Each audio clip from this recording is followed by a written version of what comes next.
राधा बस रोए चली जा रही थी, उसके आंसू रुकने का नाम नहीं ले रहे थे। वो अपनी माँ से बार बार एक ही बात कह रही थी, मुझे बदनाम कर उसे क्या मिला, सिर्फ उसे डाइवर्स तलाक आसानी से मिल जाए। उसने मेरा नाम गैर मर्दों के साथ जोड़ दिया, मेरी जिंदगी नरक बना दी। मेरे पति होते हुए खुद मुझ पर ये इल्जाम लगा रहे हैं। ये वही इंसान है जो कल तक मेरे लिए सब कुछ करने को तैयार थे, दिन को रात कहने को तैयार थे। आज अपने अहंकार में मुझे नीचा दिखाने के लिए मुझे तलाक दे रहे हैं। मेरी गलती क्या, अपने और अपनी बेटी के लिए आवाज उठाना। अब लोग भी मुझे अजीब नजरों से देखते हैं, गंदी बातें करते हैं। रास्ते पर चलना मुश्किल हो गया है। सहेलियों ने भी मुंह फेर लिया, बस कुछ ही मुझे समझती हैं और मेरे साथ है। माँ, आपका भाई बहन का साथ और बेटी का प्यार साथ मेरा हौसला बढ़ाता है। मैंने भी फैसला कर लिया है, मैं लोगों के तानों से, बदनामी से डरूंगी ना ही झुकूंगी ना रुकूंगी। अपने आत्मसम्मान और हक के लिए बिना थके लड़ूंगी लोगों से, उस इंसान से जिसमें इंसानियत ही नहीं रही।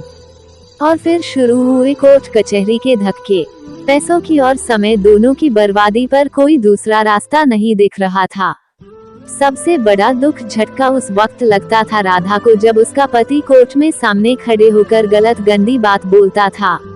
वो बहुत मायूस हो जाती थी, कभी कभी सब कुछ छोड़कर कहीं दूर भाग जाना चाहती थी, पर उसका अंतर्मन उसे झकझोर देता, तुम ऐसे पीछे नहीं हट सकती, तुम चुप नहीं रह सकती। और राधा फिर हिम्मत कर खड़ी हो जाती अपनी बेटी के हक के लिए। सोचती मैं मजबूत बनूंगी तभी बेटी को मजबूत बना पाऊंगी। जैसे जैसे कोर्ट में केस आगे बढ़ रहा था, राधा का आत्मविश्वास भी बढ़ता जा रहा था। राधा बेझिझक अपना काम करने लगी थी। उसे महसूस होने लगा था लोगों के सामने एक अच्छी शादीशुदा जिंदगी का दिखावा करना बहुत गलत था। अगर उसने कुछ लोगों को भी सही बात बताई होती, अपनी परेशानियां बताई होती, तो आज ये दिन ना देखना पड़ता। लोग उसकी मुश्किलों को समझते। खैर, जो होना था हो गया सोचकर राधा ने ठंडी सांस ली। अब वो खुलकर जिएगी अपनी जिंदगी। उधर राधा के पति को भी एहसास हो गया था, उसने राधा पर झूठे इल्जाम लगा मुसीबत मोल ले ली है। उसने तो सोचा था राधा जैसी समाज में एक अच्छी जिंदगी जीने का दिखावा करने वाली औरत मुंह बंद कर चुपचाप घर में बैठ जाएगी, पर हुआ सब कुछ उल्टा। राधा ने तो घरेलू हिंसा की सच्चाई सबके सामने लाकर रख दी थी। कुछ सबूत भी जुटा लिए थे राधा ने।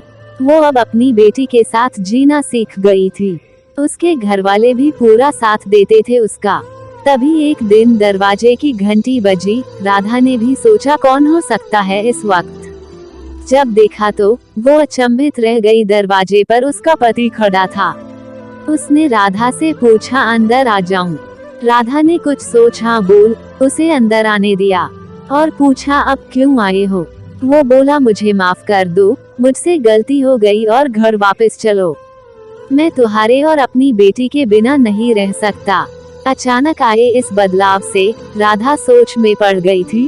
वो कुछ समझ नहीं पा रही थी, पर उसका पति केस वापस ले साथ में सुखी जीवन बिताने की बात कर रहा था।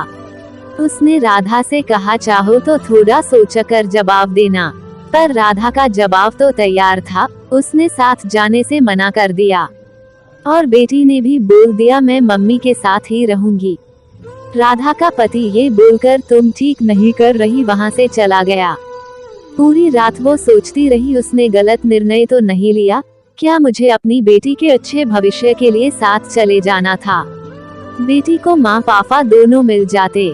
शायद सच में उनकी सोच बदल गई हो। सोचते सोचते सुबह हो गई।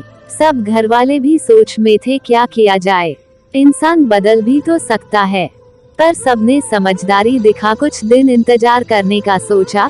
तभी केस की तारीख भी आ गई। राधा ने सोचा था आज के पति के व्यवहार से पक्का निर्णय ले लेगी, और जो हुआ सोच से बाहर था। पति का वही रूप पाया। राधा आज भी अपनी बेटी के लिए लड़ रही है। बस एक बात सोचती है, उस दिन उसका पति बदला रूप ले घर क्यों आया था? क्या साथ जाना सही था या अपने हक अपने आत्मसम्मान के लिए लड़ना?